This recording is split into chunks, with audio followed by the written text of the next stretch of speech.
Like the dude got killed in cold blood, he was screaming, begging. You didn't take anything serious? You saw the guy get killed, you didn't take anything serious?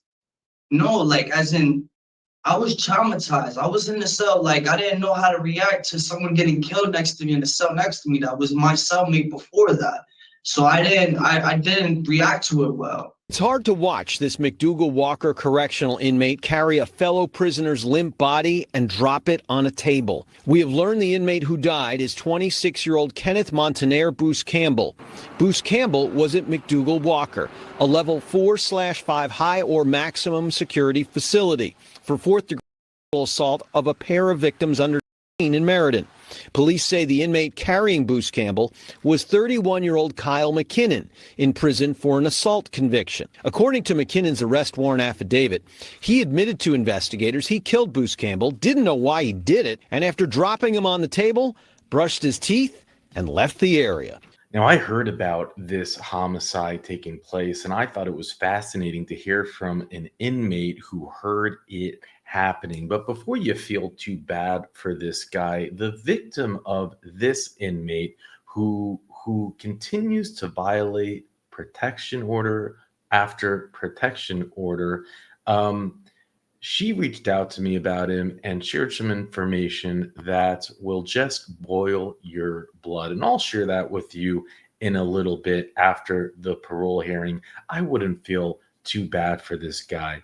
And anyways, let's jump into his parole hearing, and I'll unpack it with details, including many of his lies that he gives the parole board at the end. Jacob Rodriguez, 426210. Good afternoon. This hearing is being conducted in consideration for a parole application for Jacob Rodriguez, 426210. Excuse me. He is serving a sentence of 8 years, execution suspended after 36 months with 3 years of probation. There's 2 counts for violation of protective order, violation of probation, and burglary second.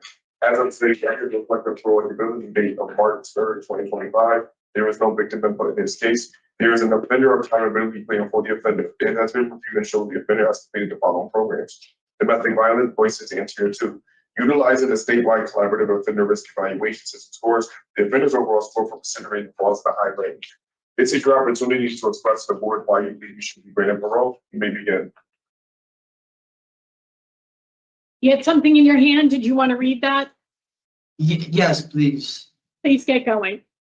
I was told that I wrote this pertaining to a question. I guess they said that you guys would ask the first question about whether or not I would be a good candidate for parole. Why do you deserve parole, sir? Yeah, so I believe that I could be a good candidate for parole because I'm willing to show and prove that regardless of the things that I went through throughout my sentence, such as I had and went through a person next to my cell that was my cellmate being killed and in Bridgeport Correctional Facility, and it was cold blood, and even then I still like that going through that like showed me that life is precious and is easily taken away, and I took that and went to every program that I was told to go through, and I persevered through all of that. And I also looked at the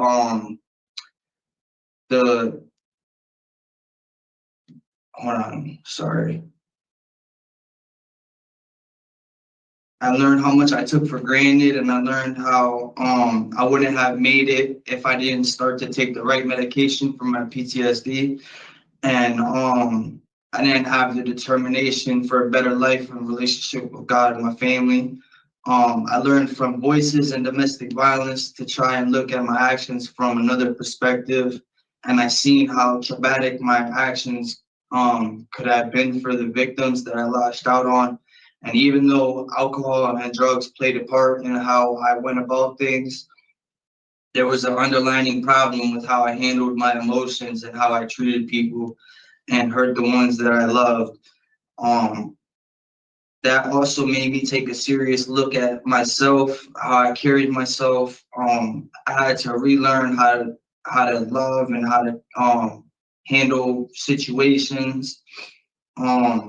I take an active account on myself daily, and I understand that I do have to take responsibility for my actions, and I try to do that during this sentence. And I also went through another situation that was also on record in this facility as well. It was a Korea incident that I went through, and it's also on record that it's just certain things that I went through that showed me that this is not the life that I want. This is not something that I want to ever come back to. This is something that truly changed my mentality. It's changed how I want to live my life. And I, if I had the opportunity to use parole as another resource, or something that I can use for my recovery and help me in my reentry into the community. Okay, Mr. Rodriguez, we get that,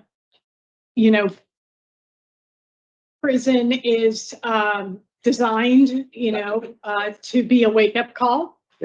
I'm sorry to hear if you were victimized under the PREA statute, that happened to you. You should still be able to be safe in prison. So I'm sorry again that happened to you. Your behavior there in the facility has been quite concerning. So we're going to unpack that along with the other questions that we developed for you based on the documents that were available to us. Then we're going to discuss your situation, make a decision, and share that with you today. So we're going to begin with my colleague, Mr. Rodriguez. Thank you, Madam Chair. Yeah, these violation of protective orders is something we always take very serious. Yes. But do you know what it means to violate a protective order? Yes, I basically didn't listen to what the judge told me to do, and I understand that was a direct disrespect to the judge And and now to what? the victims. And Now yeah, what? I understand. Yeah. So what is the problem with that? I don't understand. If you're not supposed to see somebody or be with somebody or contact somebody, why would you do it? I mean, me and the protected party, she didn't want the protective order on, and me and her were in a relationship, but regardless, it doesn't excuse me breaking the law. Well, the order would have to be taken away. It would have to be done, she'd have to go Yeah, remove it. she did. It wasn't removed. She Your tried. responsibility to stay away. She might not have wanted the order, sir, but she sure didn't want to be beaten. That's right. That would have been my next thing. No, I understand that. But I didn't beat her. I didn't. So the neighbor called the police just because you were visiting? Yeah. I was with her. She wrote a letter to the prosecutor and everything. Regardless, we did get into fights, and there's no. And regardless, you still broke the violation. You still violated exactly. The order. That's the bottom line. and I agree with that. And you did get into the house. You did get into the house and beat up the kids for a PlayStation. Yeah, that was. They weren't. I understand. Listen, I got into a fight with those. They were my age. I didn't beat up no kids. Me and that kid were 18 years old, and the altercation was between me and the kid. But regardless, there's no excuse for what I did. I did have a serious anger issue, and I did unpack that in this sentence. I didn't take that lightly. When I went to Voices and when I went to domestic violence, I took those classes very seriously. And they did, even in the beginning, how you said that my behavior was concerning, I did take a time to really understand what I was going through in this sentence. And after, like, when the person got killed in the cell next to me, that happened after all of the situations happened beforehand. And I understand that what I did was unexcusable. I understand that completely. Absolutely. But going through these situations in this jail and in Bridgeport Correctional have been something that I could never, like, I see life in a different perspective. I would never sit there and put anybody in a predicament to ever have to feel like they've been victimized, because I know what it is to be victimized as well. So I do understand that. And me going to these classes, I didn't take these classes as a joke. I came into this facility, even with the PREA situation, I still went to these classes and I still took everything serious. I didn't play around. I understand what I did was serious. I understand that when I took this sentence very serious, and I did make these active changes. So tell me the things that you're doing to change. So I am trying to go to school. I'm trying to go into I just did tier 2. I'm trying to do more programs, but they told me that I can't do any programs in here except for school. So I'm trying to get back into school, but they said it's a waiting list. I have to wait for that. But other than that, I'm trying to I was in the NA. I'm trying to do stuff like that to be deal with my recovery. You were in tier 4. Yeah, I did tier 2. That's like the premier program. What happened?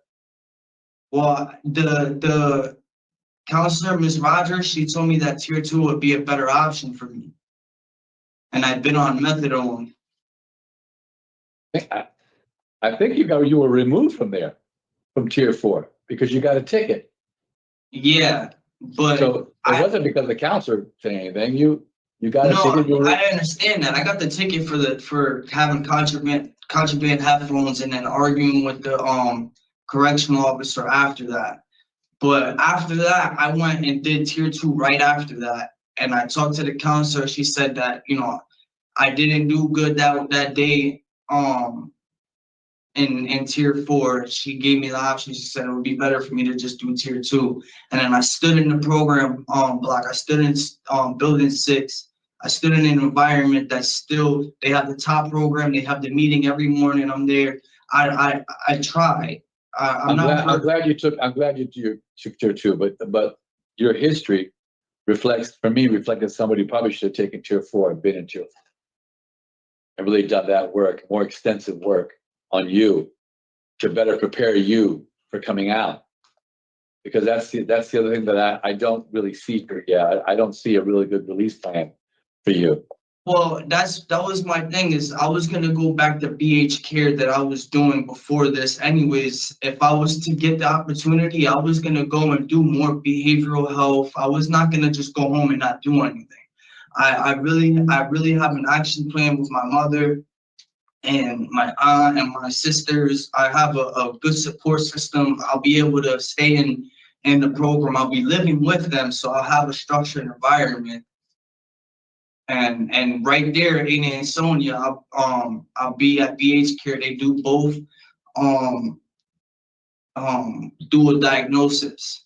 So I'll still be on the MAT program for the drug. When did you complete tier 2? I completed it about a couple months ago. I can't tell you the dates right now. Why did you get an intox ticket in March? What do you mean? And before I got sentenced? In March of 2024. Last year. Yeah, that was after the guy had got killed. It was a rough time, and I felt susceptible to the environment, and I really didn't take anything serious at that time. I was traumatized, to be honest. Like, the dude got killed in cold blood, was screaming, begging. You didn't take anything serious. You saw the guy get killed. You didn't take anything serious? No, like, as in, I was traumatized. I was in the cell, like, I didn't know how to react to someone getting killed next to me in the cell next to me. That was my cellmate before that. So I didn't react to it well.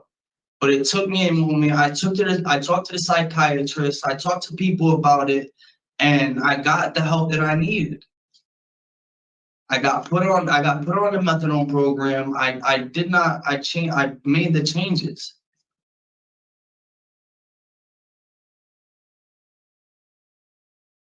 I'm really kind of just struggling with some of this, to be honest with you. The whole thing about being removed from tier 4, which I believe is something you really need.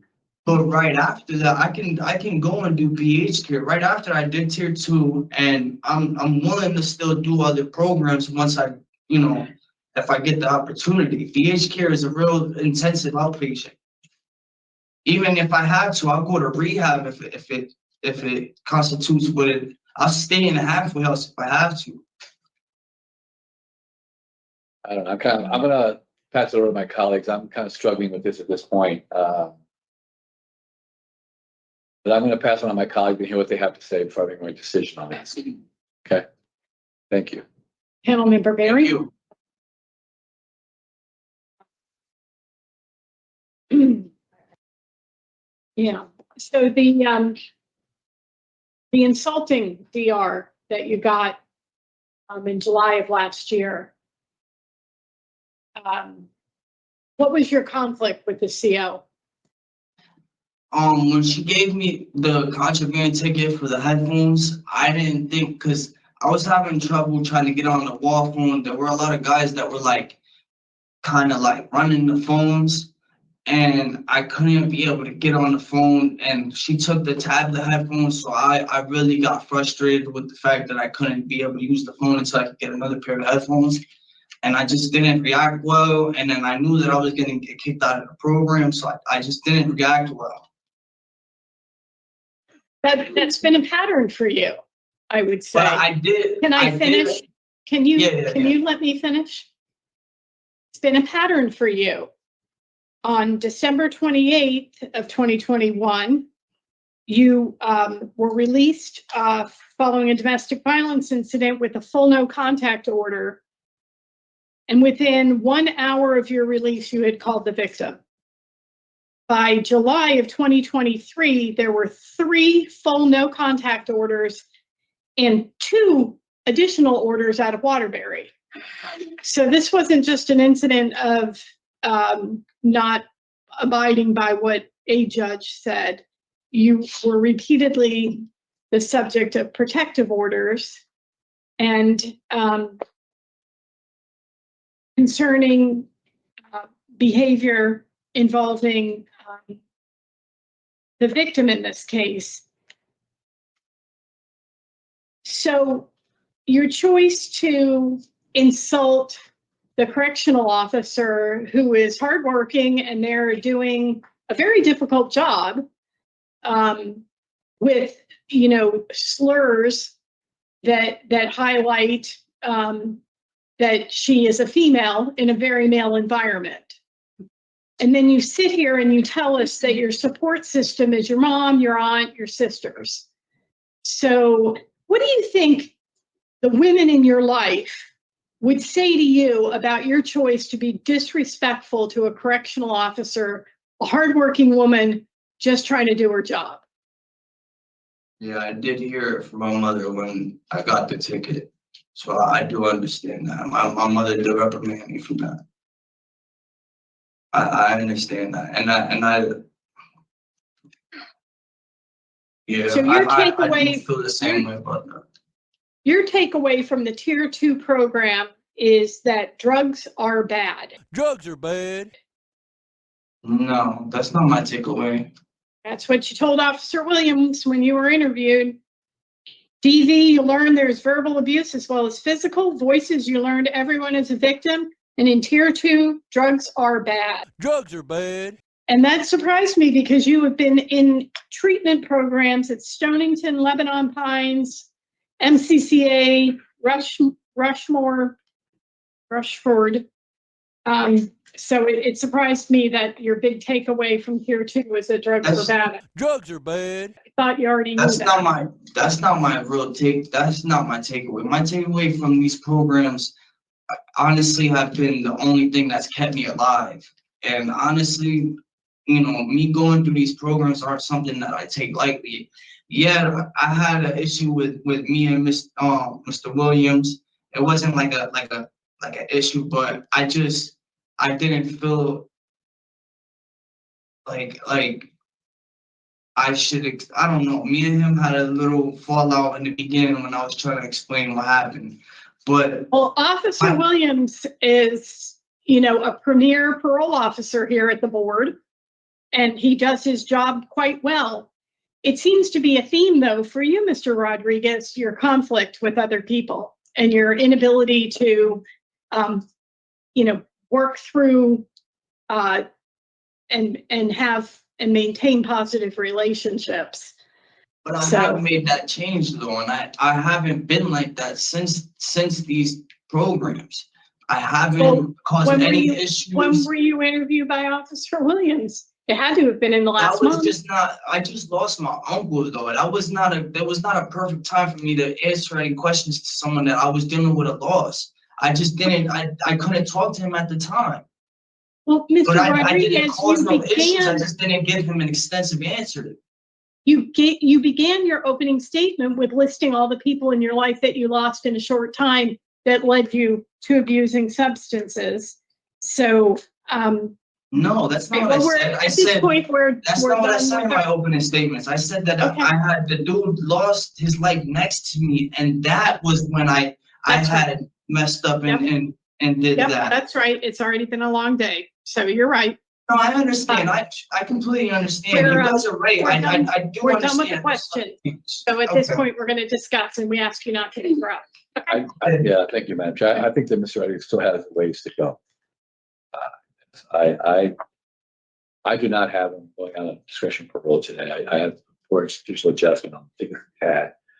The fact that he has an inadequate institutional program, I think he should stay in tier 2. Tier 4, have been able to work tier 4, that would have been a much better program for him. Would have maybe helped prepare with a better release plan, which is the other issue that I have with him, which is the recovery plan. I don't see happening. Well, I do appreciate that Mr. Rodriguez hasn't had a DR in 2025, that he is taking responsibility for his mental health needs, that he has a plan to resume that care when he's back in the community. All of that's very positive. I imagine that probation will have him complete additional domestic violence programming.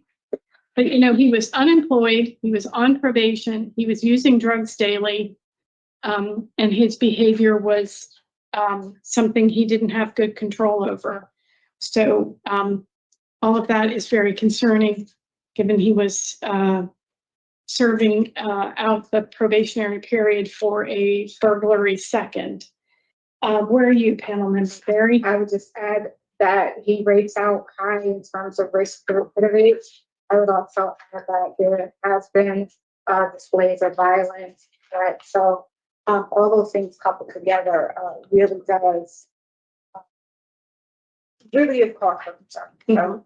Well, he has about a year left on his sentence, which he did indicate he feels it was a fair sentence, just the 3 years to serve. And there's things like new thoughts in the facility, maybe getting back into school so that he can make some progress there. So there's still ways that he can benefit and prepare himself to be successful when he is released. So I have nature and circumstance, offense on probation, and poor institutional adjustment. That's fine. Do we want evidence of offender change? No? No. Okay. So in the matter of Jacob Rodriguez, inmate number 426210, there is a motion to deny parole for the following reasons. Your offenses were committed while you were on probation, the nature and circumstances of your offenses, and your poor institutional adjustment. Do I have a second? Second. All in favor? Aye. Motion carries and parole is denied. This concludes the parole for Jake Rodriguez 426210. Okay, and that was a nice smackdown by the parole board. And, with the information that I have, the victim shared with me, she said, Mandoo, do you have information on this case? I said, actually, I was working on this parole hearing when you emailed me. So that's just a crazy coincidence here. Oftentimes I'll go through parole hearings, then I'll edit it, put it on my desktop, in raw format. You have to cut it down. You have to do words. Then you do the research. So it's a process. So I had it there, and I said, "Yeah, I do have this case." And she said, "Well, I'm the victim of the case, and I was watching it live, and I just saw those crazy eyes. Did you guys see those crazy eyes? I saw those crazy eyes." And one thing that he did, in addition to continuing to violate protective order after protective order, was this dude stole her mother's ashes from right off her neck. It was in a necklace, threw it to the side of the road like garbage, and she never got it back. She says that he beat her up several times for no good reason and no remorse. And I want to tell you that there is never a good reason to beat up someone, to beat up your woman. There's no such thing as even good reason. The fact that he would lay hands on you, and I'm really happy that you were not sitting there talking on his behalf. There are some that can't, that will still talk on behalf, make excuses for the monster that does it. And this monster, he is right where he belongs, and he is going through it. We'll go over the arrest that when he lied and he said, "Oh, I didn't. They were my age." No, they weren't. He was 21. One was 18. One was 16. One was younger, and I'll get into that in a minute. But he also mentions that he was involved in a Priya incident, and so he has his cellie next to him get killed, which I showed you that news clip, and there's no update on it yet. I mean, really, he just killed him because he was a chomo. It seems what it was. The guy was a chomo for doing the worst to 2 children under the age of 13. So that could be any age range under 13. And he got rid of them, which is pretty well. I don't have additional information. I know probably a lot of us want to know what's going on with that case, but I can check real quick. Let's see. Yeah, there are no updates, but one's got to assume he's gonna get life for that. The last update is when it happened, really February 2025.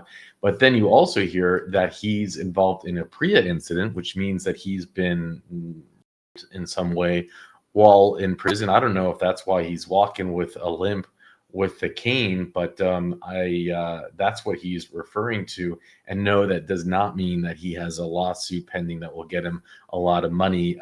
Priya does not, I did a little bit of research. I was curious. It does not automatically mean that you get money. You would have to prove that the prison was at fault, that they had done something very wrong, which was the cause of it.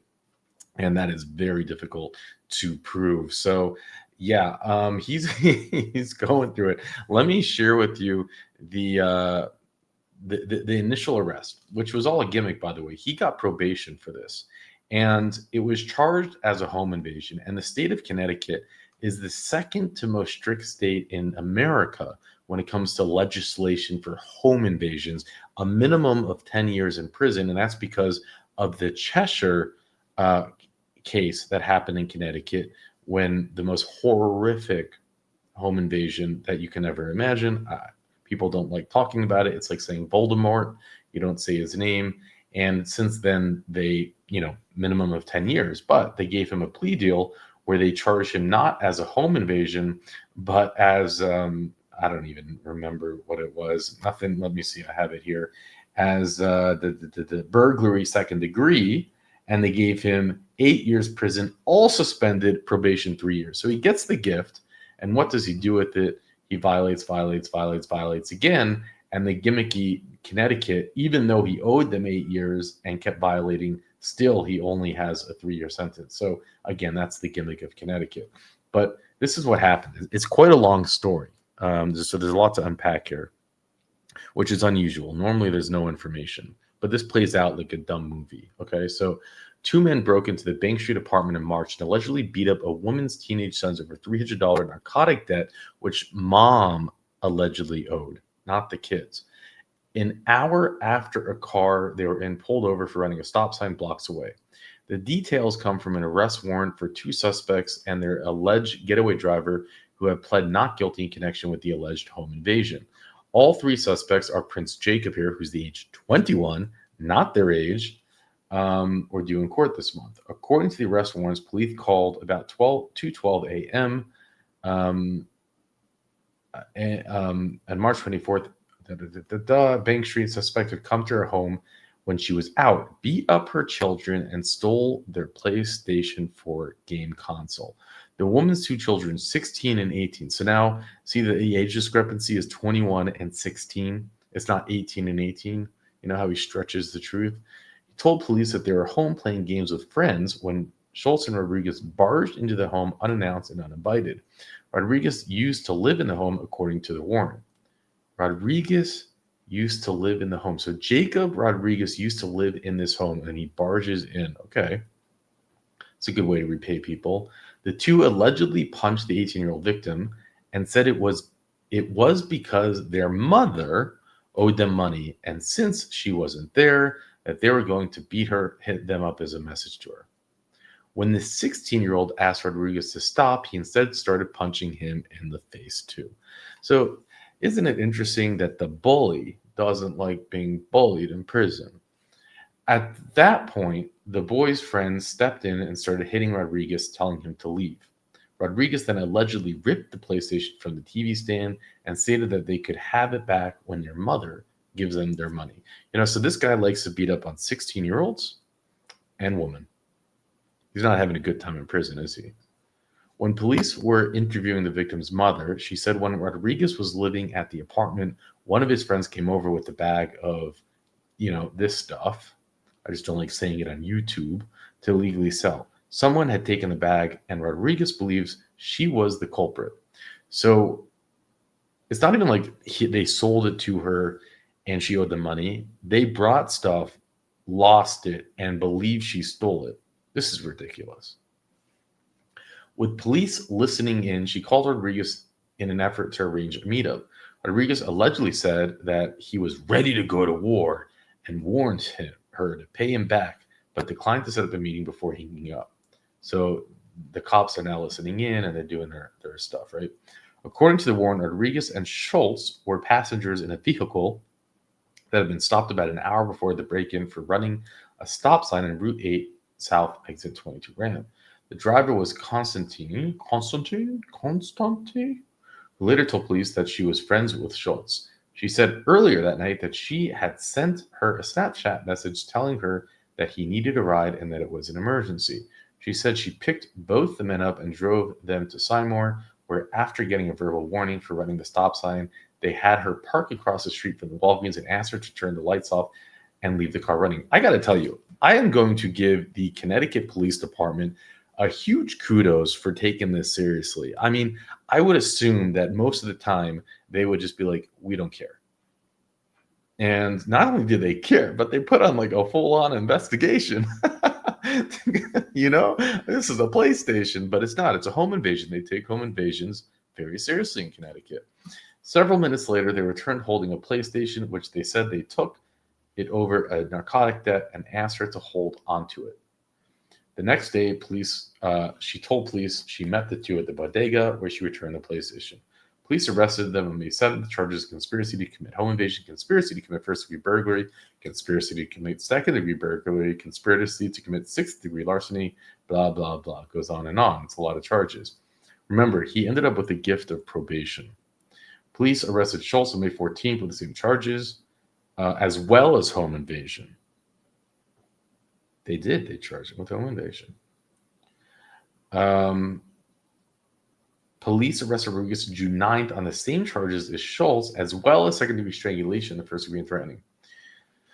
I'm guessing maybe he, strangled one of the boys in there. I don't know. But, and again, this is just what put him up on paper, on bond, and then when on bond, he kept getting, protection order violations and kept getting revoked, blah, blah, blah, going back to prison, blah, blah, blah.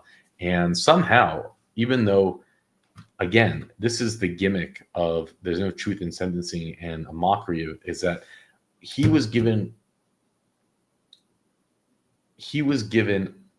nothing for these crimes. He was given 8 years suspended with 3 years probation. And then he violated his probation and he ends up with 3 years. And I always ask, I'm like, well, what happened to the other 5? There was 8. What happened?